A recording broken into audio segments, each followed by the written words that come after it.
I sure hate to break y'all's heart, but the Danes were the Hebrew tribe of Dan. And it is not remotely hard to see. And in their own mythology, they trace their lineage back to mythical King Dan and his brother Engel, which is Germanic for Asher. Who says the Vikings descended from Dan? The Vikings do. This one's easy. Here are the Viking runes. Here are the Hebrew lots. Casting lots is ancient Hebrew divination magic. Hey, that's what the runes are used for. The lots may fall in the lap, but it is the Lord who decides. This is Odin hanging from a tree with a spear piercing his side. Where'd they get this story from? Cursed is every man who hangs upon a tree. Oh, this story is Hebrew. Now, unless you're gonna try to tell me that the Norse came down to the Levant and became the tribe of Dan, hey wait, that's what academia is trying to say. Because there's no way around it, the Danes are the tribe of Dan. Except archaeology in the timeline shows them coming up from the Mediterranean, not down. So like this whole video is not really a debate. The Danes are the tribe of Dan. Now I've already told y'all, 1400 BC, the Hebrews come back into the Levant, the land of Canaan, from Egypt in the south. Dan failed to conquer their inheritance in the south because those fellas had chariots and Dan had ships. They weren't suited for that kind of war. So they sailed north to conquer the town of Laish, right there, which is now known as Tel Dan, or the city of Dan. It's been excavated, confirming Judges 18 and almost everything after that in the Bible to be historically accurate. Turns out the Bible didn't make that up. They also didn't make up the Hittite Empire, which academia finally found under the dirt and the ash. The basements were still there. Anyway, notice Asher also got an inheritance on the coast of the Mediterranean along with Judah. Laish was an undefended, very wealthy city because of its location in relation to the Mediterranean, where the people of Tyre and Sidon were conducting trade, right between the Mediterranean and a series of trade routes that would later become known as the Silk Road to China. Laish was undefended by everyone, belonged to nobody, because it was a hub for trade between what was happening over here and what was happening over here. The most important part of the story, on their way from down here to conquer Laish, they stopped at a man named Micah's house while their scouts went on to Laish see what was happening up there. And in Micah's house they found, Micah had a temple known as his House of Gods. And in that House of Gods, he had graven images, idols, teraphim, I'll tell you what this is all about in a moment, and a Levite priest who holds in his hands the Torah, the law of God given to the Hebrews by the covenant God made with Moses, the Levitical law, which included the story of creation, the patriarchs, and the Exodus, along with God's law, given to the people in the wilderness when Moses went up on the mountain. So the scouts came back and said, look, Laish is juicy and undefended.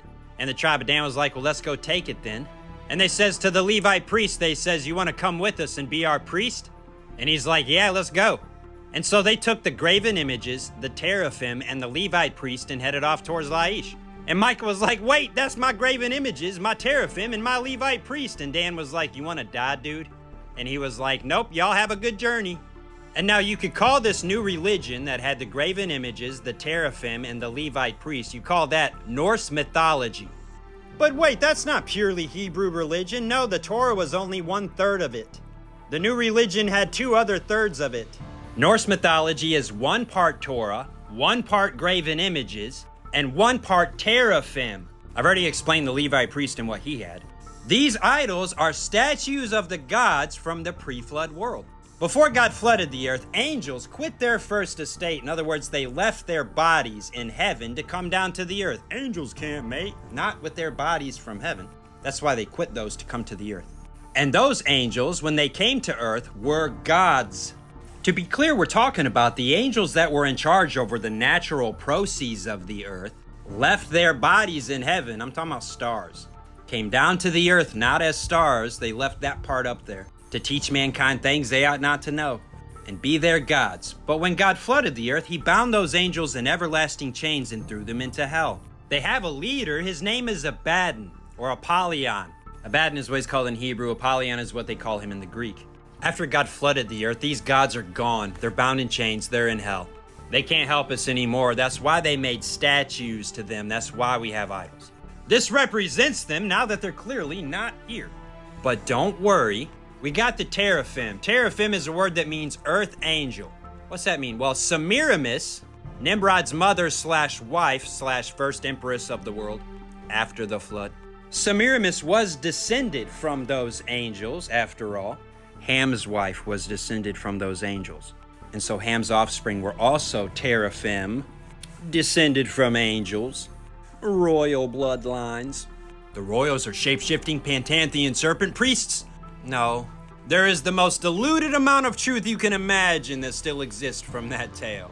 God cleansed all flesh on the cross. It doesn't matter where you're born from. Ancestry means nothing now. It's a spiritual matter entirely to believe the gospel of Jesus Christ. Even pork is safe to eat now. Nothing that enters by mouth can defile a man. It's all a matter of what leaves from his heart. Anyway, that's a whole separate argument. Semiramis and Cush said, "Don't worry, fam," to their descendants. They lived a long time, and they had many generations of descendants. "Don't worry, fam, that the gods are not here anymore."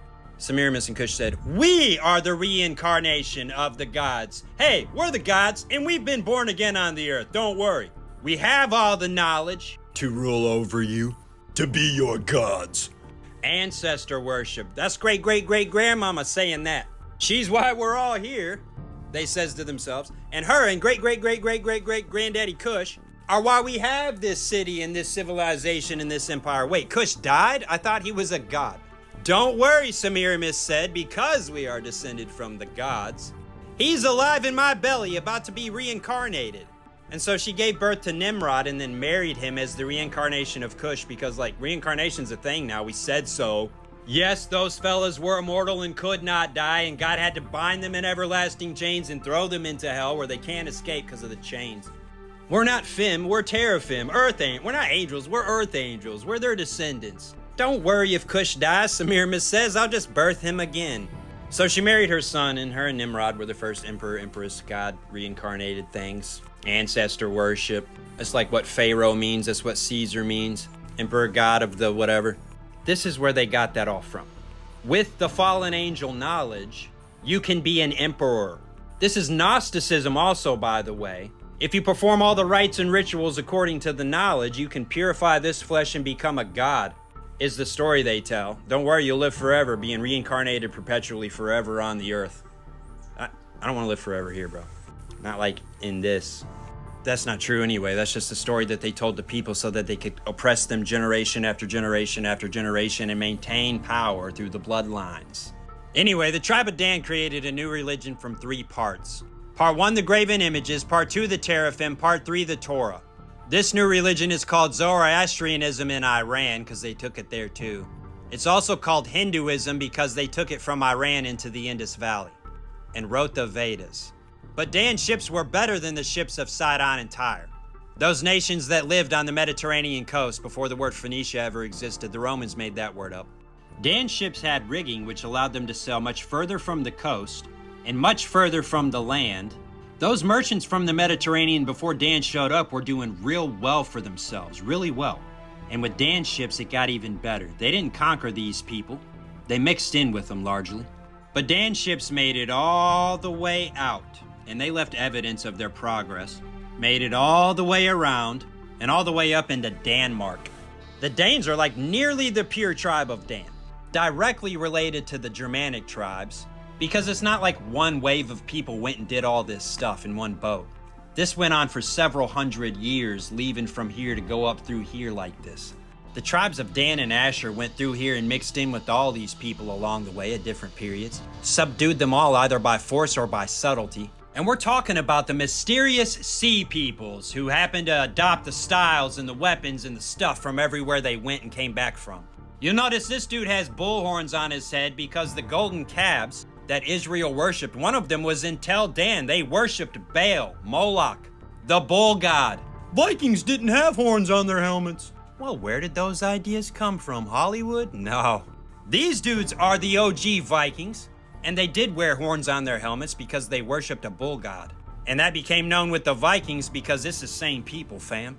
Look at the serpent on the head of their ship. Ah, it looks like a duck. That ain't my fault.